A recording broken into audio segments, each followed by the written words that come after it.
O fim da Segunda Guerra Mundial iniciou um novo conflito no mundo. Dessa vez, uma luta ideológica entre os Estados Unidos, que propagava o capitalismo no mundo, e a União Soviética, que tentava se expandir promovendo revoluções socialistas em outros países. Esse período ficou conhecido como Guerra Fria, por seu caráter indireto. O combate basicamente se estendia a corridas armamentistas, espaciais e de dominação. No entanto, no meio dessa linha de frente, que chamavam de pacífica, alguns conflitos, como a Guerra da Coreia, foram promovidos pelas duas nações gigantes.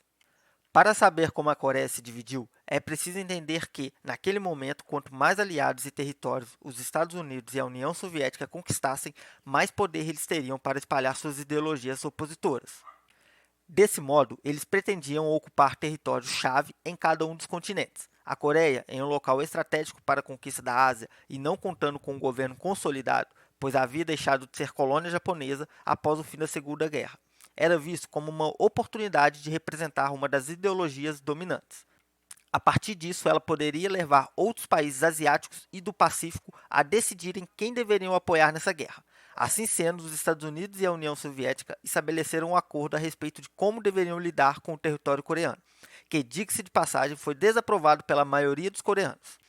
As duas superpotências concordaram em ocupar o país, dividindo-o ao longo do paralelo 38.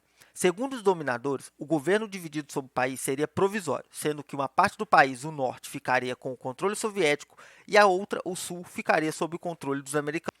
No entanto, isso só fez florescer mais conflitos na Península Coreana. Embora as eleições estivessem agendadas para que o povo pudesse decidir o chefe de Estado, que comandaria novamente o território unificado, uma luta se estabeleceu entre as potências, que durante as campanhas eleitorais decidiram apoiar líderes opositores.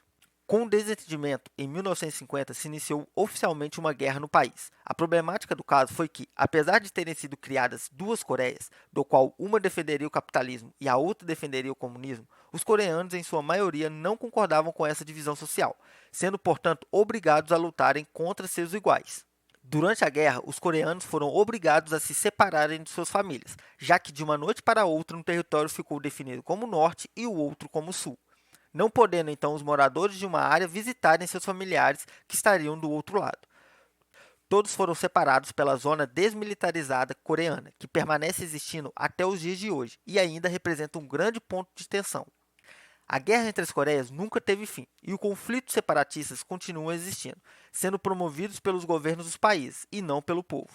Atualmente, a situação continua complicada. A Coreia do Sul estabeleceu uma economia neoliberal capitalista, sendo um dos grandes países desenvolvidos que são apoiados pelos Estados Unidos.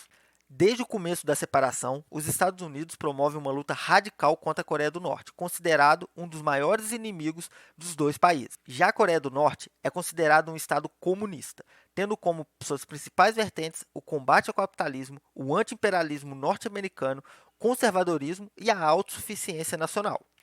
Inicialmente, a nação do ditador Kim Jong-un teve um crescimento substancial no desenvolvimento. Porém, com a queda da União Soviética, a partir do final da década de 80, o país passou por um colapso intenso. Sua economia hoje é decadente, principalmente por conta dos embargos econômicos indiciados sobre o país, que impedem que exista um comércio globalizado, tendo como quase único parceiro a China. Por conta das dificuldades e contradições, os dois países ainda caminham devagar para a reunificação. Entretanto, o processo obtém ajuda internacional de grupos que promovem a união da península e a autodeterminação do povo coreano. O fim da Segunda Guerra Mundial iniciou um novo